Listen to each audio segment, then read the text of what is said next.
السلام علیکم۔ یہ ایک سوال آیا ہوا ہے کہ کیا اللہ کی مدد صرف معجزوں سے آتی ہے؟ قرآن کے مطابق نصرت اللہ یعنی اللہ کی مدد کے قوانین کیا ہیں؟ کیا انسان اپنی زندگی میں بھی مدد آسانی سے دیکھتا ہے؟ اگر اللہ سب کچھ کر سکتا ہے تو پھر قرآن انسان کو کوشش، تقوی اور فیصلوں کی ذمہ داری کیوں دیتا ہے؟ آئیے دیکھتے ہیں کہ قرآن کے مطابق اللہ کی مدد کا قانون کیا ہے۔ سورہ آل عمران کے مطابق اگر اللہ تمہاری مدد کرے تو کوئی تم پر غالب نہیں آ سکتا۔ اللہ کی نصرت کا مطلب صرف غیر معمولی مدد ہی نہیں بلکہ اصل طاقت کا سرچشمہ اللہ ہے۔ لیکن قرآن انسان کو بے عملی نہیں سکھاتا۔ اللہ بے اعتماد، بے عمل نہیں بنانا چاہتا۔ نصرت کا راستہ اعتماد اور استقامت سے ہے۔ اسی طرح سورہ طلاق میں کہ جو اللہ سے ڈرتا ہے اللہ اس کے لیے راستہ نکال دیتا ہے اور اسے وہاں سے روزی دیتا ہے جہاں سے اسے گمان بھی نہیں ہوتا۔ تو نصرت کے قوانین تقوی، حدود کا خیال، اللہ پر بھروسہ، صحیح فیصلے اور ذمہ داری، مایوسی کے بجائے ثابت قدمی۔ تو ان دونوں آیت کی وضاحت سے پہلے آپ کے سامنے کچھ بات رکھوں گا جو ہمارے یہاں عام فہم تراجم کو پڑھ کر لوگوں کے ذہن میں بات آتی ہے۔ ہم اکثر اللہ کی مدد کا انتظار معجزے کی شکل میں کرتے ہیں، لیکن کیا قرآن بتاتا ہے کہ حدود کے بھی کچھ اصول ہوتے ہیں؟ قرآن مدد کے بھی اصول بتاتا ہے۔ اگر اللہ کی مدد صرف آسمان سے آنے والے معجزوں کا نام ہے تو پھر انسان کو کیا کرنا ہوگا؟ مشکل وقت میں ایک سوال سب کے ذہن میں آتا ہے، اللہ کی مدد کب آئے گی؟ قرآن کا قانون بتاتا ہے۔ کیا صرف دعا کافی ہے یا قرآن اللہ کی مدد کے ساتھ کچھ عملی شرائط بھی بتاتا ہے؟ فتح، کامیابی اور نجات کیا یہ صرف قسمت ہے یا قرآن کے مطابق ایک نظام کے تحت آتی ہے؟ تو آئیے ہم سب سے پہلے سورہ آل عمران اور اس کی آیت نمبر 160 کو دیکھ لیں۔ 3 کی 160 جو ہمارے یہاں عام ترجمے موجود ہیں اس کے مطابق بات کیا ہے اور حقیقت میں اللہ کیا کہہ رہا ہے۔ اگر اللہ تمہاری مدد کرے تو تم پر کوئی غالب آنے والا نہیں، اور اگر وہ تمہیں چھوڑ دے تو کون ہے جو تمہاری مدد کرے؟ اس کے بعد اور چاہیے کہ ایمان والے اللہ پر بھروسہ کریں۔ یہ ہمارے یہاں جو عام طور پر ترجمہ پائے جاتے ہیں۔ اب دیکھیے یہاں اللہ آپ کو کیا واضح ہدایت دے رہا ہے۔ ان حدیثوں میں اللہ کی ہدایت کیا ہے؟ ان ینصرکم اللہ، اگر یہ کہ تمہاری مدد اللہ کرے، فلا غالب لکم، بس تمہارے لیے کوئی غالب ہونے والا نہیں ہے۔ وَإِن یخذلکم، اور اگر وہ تمہیں خذل کرے یعنی وہ تمہیں اکیلا چھوڑ دے، فمن ذا الذی، بس کون ہے وہ قوت والا شخص، ینصرکم، وہ تمہاری مدد کرے، من بعد ہی، اس کے بعد سے، وعلی اللہ، اور اللہ پر، فلیتوکل المؤمنون، ماننے والوں کو پس بھروسہ کرنا چاہیے۔ تو اس آیت میں اللہ نے واضح طور پر بتا دیا کہ جب اللہ کی مدد آ جاتی ہے، اللہ کسی کی مدد کرتا ہے تو اس پر کوئی غالب نہیں آ سکتا، کیونکہ جو اللہ کے احکامات کا مکمل فرما بردار ہو تو یقینی سی بات ہے کہ اللہ بھی اسے مکمل نتیجہ دیتا ہے، اور اللہ سب پر غالب ہے۔ اس لیے کیسے ہو سکتا ہے جو اللہ کا مکمل فرما بردار ہو وہ غالب نہ ہو؟ اس پر کوئی غالب نہیں آ سکتا۔ اگر آپ اسے انفرادی طور پر لیں گے تو یقینی سی بات ہے دلائل کی روشنی میں، قرآنی احادیث کی روشنی میں اس پر کوئی غالب نہیں آ سکتا، وہ اللہ کی آیتیں پیش کرے گا۔ لیکن جو اللہ کے فرما بردار نہیں، جو اللہ کے کلام میں غیر اللہ کے کلام کی ملاوٹ کرتے ہیں، جنہوں نے اللہ کی کتاب کو مکمل ہدایت کی کتاب نہیں سمجھا ہے اور غیر اللہ کی کتابوں سے ہدایت کو لیتے ہیں،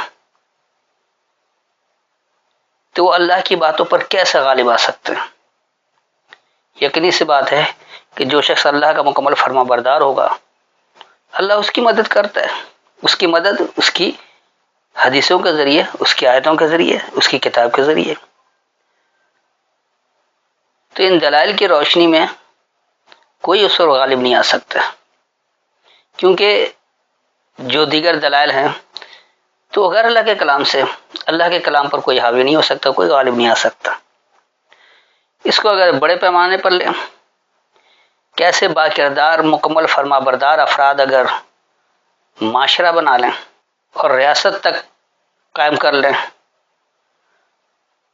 تو وہ ریاست دنیا میں غالب آئے گی، یعنی وہ سپر پاور بن جائے گی، پھر یہ امریکہ سپر پاور نہیں رہے گا۔ جیسے ہمارے یہاں روایتی طور پر کہتے بھی ہیں کہ صحابہ کرام نے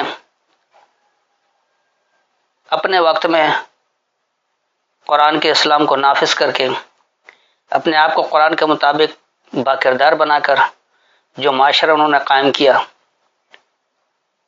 اور جس طرح انہوں نے اسلامی ریاست کی بنیاد ڈالی، تو وہ اپنے وقت کے سپر پاور ایران اور روم کو شکست دے کر غالب آ گئے۔ جہاں مکمل اللہ کے فرما بردار افراد اقتدار میں آ جائیں، کوئی ریاست بنا لیں، تو وہاں یہ سوال ہی پیدا نہیں ہوتا کہ غیر اللہ کی اتباع کرنے والے، غیر اللہ کے فرما برداری اختیار کرنے والے اس قوم پر غالب آ جائے، اس ریاست پر غالب آ جائے۔ اسی لیے پھر آگے اللہ کہہ رہا ہے کہ اور اگر وہ تمہیں چھوڑ دے، تمہیں خزل کر دے، تو کسی میں اتنی قوت ہے ہی نہیں کہ وہ تمہاری مدد کرے۔ جب اللہ کی مدد ہی آپ کے ساتھ نہیں رہے گی تو پھر اس کے بعد کون ہے جو آپ کا مددگار بن سکتا ہے؟ کوئی بھی نہیں کر سکتا۔ اس لیے اللہ نے آخر میں تاکید کیا ہے کہ ماننے والوں کو بس اللہ ہی پر بھروسہ کرنا چاہیے۔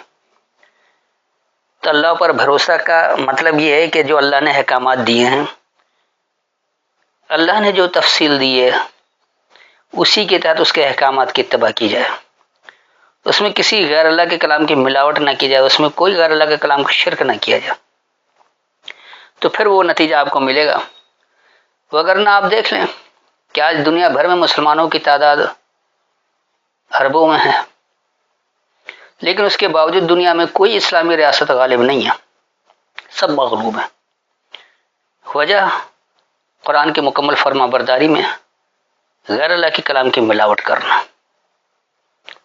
کیونکہ آج جتنی نام نہاد اسلامی ریاستیں ہیں، خالص قرآن کی اتباع کہیں نہیں ہوتی۔ کسی نے صحائے ستہ کے نام پر، کسی نے صحائے اربع کے نام پر، کسی نے اماموں کے اقوال کے نام پر اپنے اعمال میں شرک کر رکھا ہے، خالص اللہ کو حاکم مانا ہی نہیں۔ لہذا خالص کوئی اسلامی ریاست ہی نہیں ہے، سب نام نہاد ہیں، پیدائشی اور نسلی مسلمان ہیں۔ لہذا نہ یہ اللہ کے مکمل فرما بردار ہیں اور نہ یہ مکمل غالب آ سکتے ہیں، کیونکہ انہوں نے اللہ کی حدیثوں کو پکڑا ہی نہیں ہے۔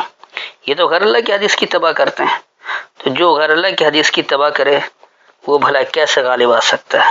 اب آئیے دوسری آیت، ہم اس کی بھی وضاحت دیکھ لیتے ہیں جو دوسرا حوالہ دیا گیا سوال میں، سورہ طلاق اور اس کی آیت نمبر 2 اور 3، 65 کی 2 اور 3۔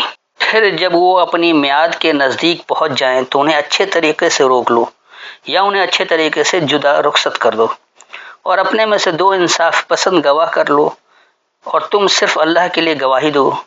یہی ہے جس کی ہر اس شخص کو نصیحت کی جاتی ہے جو اللہ اور آخرت کے دن پر ایمان رکھتا ہے، اور جو اللہ سے ڈرتا ہے تو وہ اس کے لیے نجات مخلصی کی راہ نکال دیتا ہے۔ اب کیونکہ یہاں پر ہمارے عام مترجمین روایتوں کے تحت قرآن کا ترجمہ کرتے ہیں، نہیں اللہ کے کلام کو سمجھنے کے لیے غیر اللہ کے کلام کی ملاوٹ کرتے ہیں، لہذا جو خرافات حدیث کے نام پر، سنت کے نام پر ان روایتی کتابوں میں ڈالی گئی ہے، وہ تمام مشرکانہ فلسفہ اس میں آ گیا۔ اب دیکھیں یہاں بات کیا ہو رہی ہے، یقینی سی بات ہے کہ یہ میاں بیوی کی طلاق کی بات نہیں ہے۔ فَإِذَا بَلَغْنَا، پس جب وہ پہنچ جائیں، اجلہن، اپنی مقررہ مدت کو، یہ یاد رکھیے کہ یہ جماعت کی بات ہو رہی ہے. فَأَمْسِكُوهُنَّ بِمَعْرُوفٍ، بس انہیں مضبوط روک لو پہچان کروائی ہوئی کو. اور فارقوهن بمعروف، یا ان میں فرق کر دو پہچان کروائی ہوئی کو. واشہدوا ذوی عدل منکم، اور مشاہدہ کر لو تم میں سے دو عدل کی قوت والے. واقیموا الشہادۃ للہ، یعنی وہ ڈٹ جائیں اللہ کے لیے خاص مشاہدہ کریں. ذالکم یوعظ بہ، تو وہی نصیحت ہے اس کتاب کے ذریعے تمہارے لیے. من کان یؤمن باللہ والیوم الآخر، جو مانتا ہے اللہ کو اور آخری دورانیے کو. ومن یتق اللہ، اور جو اللہ سے بچنے والا ہو، اللہ سے ڈرنے والا ہو، اللہ کی پابندی اختیار کرنے والا ہو، یجعل لہ مخرجا، بن جائے گا اس کے لیے نکلنے کی جگہ. تو اس آیت میں اللہ نے واضح طور پر بتا دیا ہے کہ جب بھی انہیں ان کی مقررہ مدت پہنچ جائے، جو انہوں نے اپنے تربیت کے لیے طے کر رکھا کہ ہم اتنے دنوں میں حاصل کر لیں گے یا اتنے سال میں حاصل کر لیں گے، تو پھر انہیں پہچان کروائی کے تحت مضبوطی سے پکڑ لو، یا پھر جو پہچان کروائی سے اس کے مطابق ان میں فرق کر دو، انہیں الگ کر دو.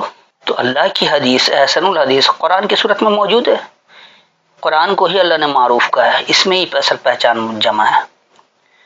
تو اب اس قرآن کی پہچان کے مطابق انہیں مضبوط پکڑ لو اگر وہ اللہ کے مکمل فرما بردار ہیں، اور اگر وہ مکمل فرما بردار نہیں ہے تو انہیں وہ فرق دکھا دو کہ جو تم معروف سے فرق کر رہے ہو، اور اس کا مشاہدہ تم میں سے دو عدل کی قوت والے کر لیں.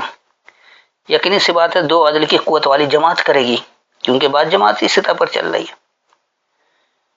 اور وہ اللہ کے لیے مشاہدہ کرنے والے پر ڈٹ جائے. تو جو اللہ کے احکامات کا مشاہدہ اللہ کی احادیث کے ذریعے کروائے، اس کے اوپر ڈٹنا ہے، اسے قائم کرنا ہے. اور یہی اس کتاب کے ذریعے نصیحت کی جا رہی ہے ہر اس شخص کو جو اللہ اور آخری دورانی کو مانتا ہے، اور جو اللہ سے بچنے والا بنے. یعنی اللہ نے جو بتایا ہے غلط نتائج، غلط عمل کی وجہ سے اس سے بچنے والا ہو، تو اس کے لیے نکلنے کی جگہ بن جاتی ہے. آپ اس مشرکانہ ماحول سے کیسے اللہ کے مکمل فرما بردار بن سکتے ہیں، وہ جگہ آپ کے لیے بن جائے گی اگر آپ اللہ کی احادیث سے ہدایت لیں گے. اس کے بعد اگلی آیت میں اللہ کہہ رہا ہے کہ اور وہ اسے رزق دیتا ہے جہاں سے اسے گمان بھی نہیں ہوتا، اور جو اللہ پر بھروسہ کرتا ہے تو وہ اس کے لیے کافی ہے. بے شک اللہ اپنے کام پورے کرنے والا ہے، بے شک اللہ نے ہر بات کے لیے اندازہ مقرر کیا ہے. اب دیکھیے یہاں بات کیا ہو رہی ہے. وَيَرْزُقْهُ، اور وہ اسے سامان نشونما دیتا ہے، من حیث، جہاں سے، لا یحتسب، تم نے یہ حساب بھی نہیں لگایا. تو ایسی جماعتوں کو، ایسی قوم کو سامان نشونما مل جاتا ہے جہاں سے وہ اس کا حساب ہی نہیں لگاتے، اس کا گمان ہی رکھتے، اسے سوچ بھی نہیں سکتے کہ یہاں سے ہمیں مل جائے گا. وَمَن يَتَوَکَّلْ عَلَى اللَّهِ، اور جو اللہ پر یہ بھروسہ کرے، فَهُوَ حَسْبُهُ، بس وہی اس کا حساب ہے. ان اللہ بالغ امرہ، بے شک اللہ پہنچاتا ہے اپنے معاملات کے ذریعے. جب آپ اللہ کے دیے گئے معاملات کے مطابق اپنی زندگی گزاریں گے تو آپ کو نتیجہ بھی جو اللہ دے رہا ہے وہی ملے گا. لیکن اگر آپ نے اپنے معاملات میں غیر اللہ کے کلام کی ملاوٹ کر دی اور اس عمل کو کچھ کا کچھ بنا دیا تو نتیجہ بھی آپ کو اللہ کے مطابق نہیں ملے گا. قد جعل اللہ لکل شیء قدرا، یقینی اللہ نے بنا دیا ہر ایک شے کے لیے ایک پیمانہ. تو اس آیت میں اللہ نے واضح طور پر بتا دیا کہ دیکھو اگر تم اللہ کی ماننے والی جماعت بن جاتے ہو اور اس معروف کے مطابق، یعنی اللہ کی حدیث کے مطابق اپنے فیصلے کرتے ہو، اس کے ساتھ چمٹے رہو، یا پھر معروف سے ان کا فرق بتا دو کہ تم کیا الگ کام کر رہے جو اللہ کا حکم نہیں ہے، اور اس کا مشاہدہ کروا لیں تم میں سے مضبوط عدل کی قوت والے لوگ، اور وہ اللہ کے لیے اس کا مشاہدہ بھی کرے. تو اللہ کے لیے مشاہدہ کیسے ہوگا؟ اللہ کی کتاب کے ذریعے یہ ہوگا.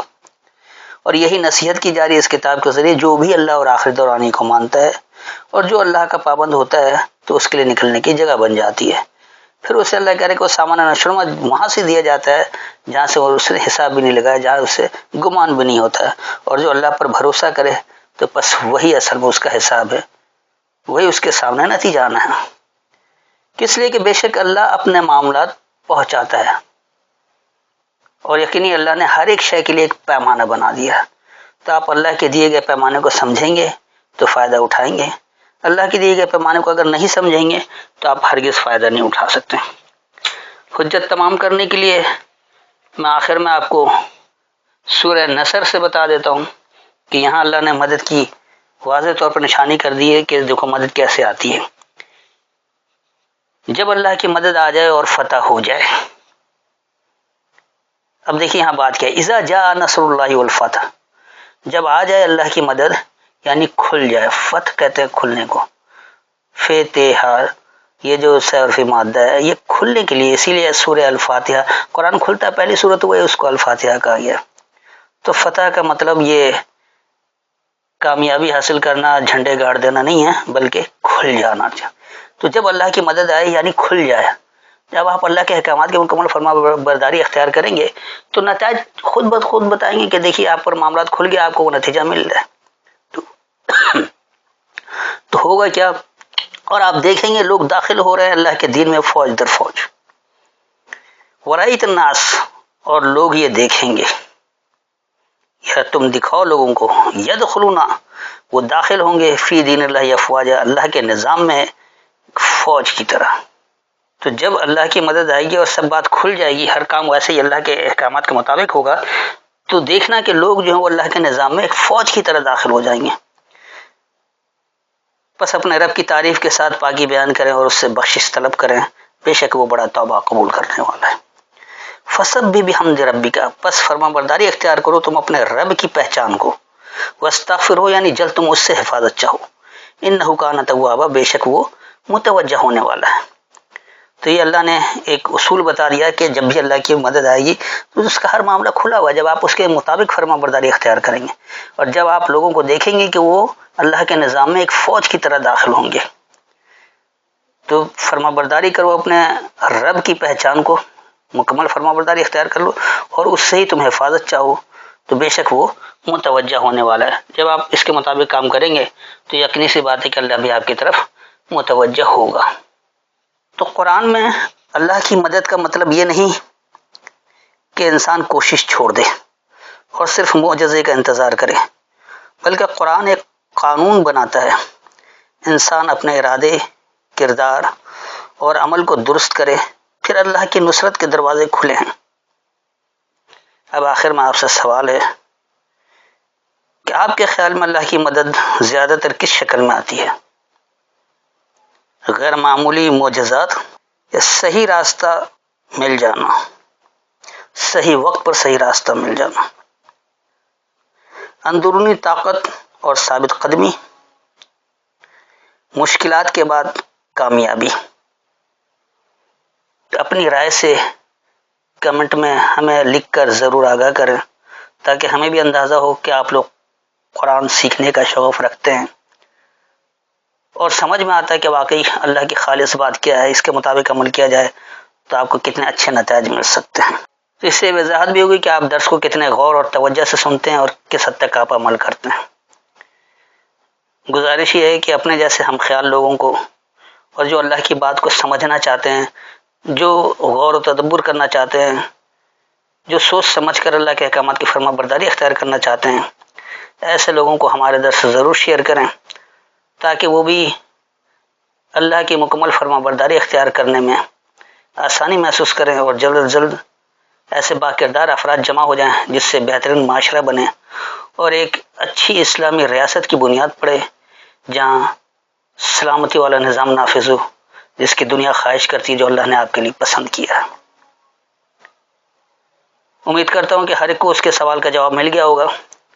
پھر بھی اگر کوئی شخص یہ سمجھتا ہے کہ اس کے سوال کا جواب بھی انہی آیتوں میں تھا اور اسے نہیں دیا گیا، تو آیت کے حوالے سے اپنا سوال دہرا سکتا ہے، اس سے انفرادی طور پر بھی جواب دیا جا سکتا ہے۔ السلام علیکم۔